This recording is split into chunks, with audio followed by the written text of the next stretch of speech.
ओम शांति। आज हम शिवरात्रि के आध्यात्मिक रहस्य को जानेंगे। आखिर सच्ची शिवरात्रि कैसे मनाएं? भारतीय परंपरा के अनुसार शिवरात्रि का पर्व हर वर्ष फाल्गुन मास के कृष्ण पक्ष के अमावस्या के एक दिन पहले मनाया जाता है।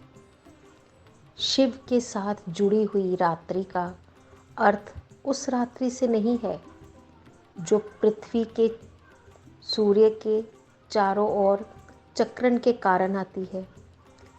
जिस प्रकार शिव शब्द का आध्यात्मिक अर्थ कल्याणकारी होता है, उसी प्रकार रात्रि शब्द अज्ञानता, पापाचार और बुराइयों का प्रतीक है।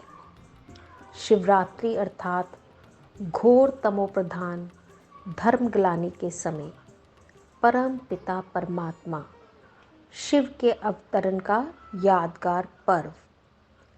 जब इस संसार में धर्म का स्थान कर्मकांड, कर्म का स्थान आडंबर ले लेता है, संसार में चारों ओर पापाचार और भ्रष्टाचार का ही पाप लोगों के सिर पर चढ़कर बोलने लगता है, तो वही काल परमात्मा शिव के अवतरण का समय होता है।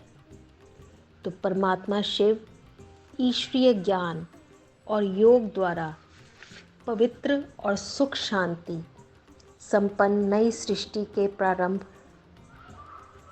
का प्रतीक है। वर्तमान सृष्टि में तमोप्रधानता और अज्ञानता अपनी चरम सीमा के अंतिम छोर पर पहुंच चुकी है। चारों ओर 5 विकारों का हाहाकार एवं घमासान बचा हुआ है। चारों ओर अंधकार ही अंधकार है। दिन के प्रकाश में भी बुराइयों और अज्ञानता रूपी रात्रि का चारों ओर साम्राज्य छाया हुआ है। यही घोर अज्ञानता रूपी रात्रि में परमात्मा शिव के अवतरण का समय है। वर्तमान समय में परम पिता परमात्मा शिव अवतरित होकर अज्ञानता के विनाश और नई सतयुगी दुनिया की स्थापना का दिव्य कर्म कर रहे हैं। तो आइए बुराइयों और कुसंस्कारों एवं आसुरी प्रवृत्तियों को शिव पर कैसे चढ़ाएं। शिवरात्रि के अवसर पर शिवलिंग पर बेलपत्र, बेर, धतूरा इत्यादि चढ़ाए जाने का रस्म रिवाज है।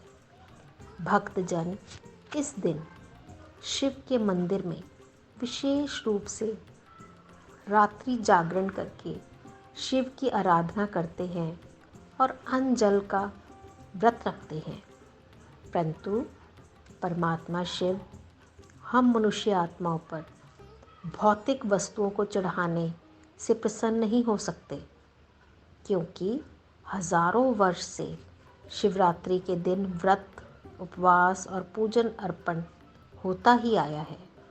परंतु फिर भी आज शिव प्रसन्न ही नहीं हुए।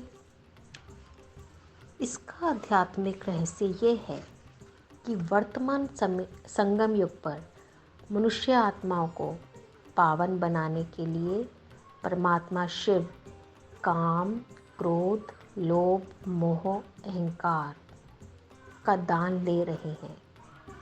इन सूक्ष्म मनोविकारों को शिव को अर्पण करके जीवन में पवित्रता और आत्मा को बुराइयों से बचाने का महाव्रत लेना है। तभी हमारे जीवन में सुख, शांति एवं दिव्य गुणों की सच्ची धारणा हो सकती है एवं परमात्मा शिव से हम जन्म जन्मांतर के लिए ईश्वरीय राज्य भाग्य का अधिकार प्राप्त कर सकते हैं। तो ईश्वरीय संदेश ये है, इस सृष्टि पर निराकार ज्योति बिंदु स्वरूप परम पिता परमात्मा शिव अवतरित हो चुके हैं। सृष्टि चक्र के ड्रामानुसार वे साकार मनुष्य प्रजापिता ब्रह्मा के तन में अवतरित होकर ईश्वरीय ज्ञान एवं राजयोग की शिक्षा दे रहे हैं। सर्व मनुष्य आत्माओं को हार्दिक ईश्वरीय निमंत्रण है कि परमात्मा शिव द्वारा दिए जा रहे इस ईश्वरीय ज्ञान को जीवन में धारण कर जन्म जन्मांतर के लिए श्रेष्ठ राज्य भाग्य को प्राप्त करें। ओम शांति।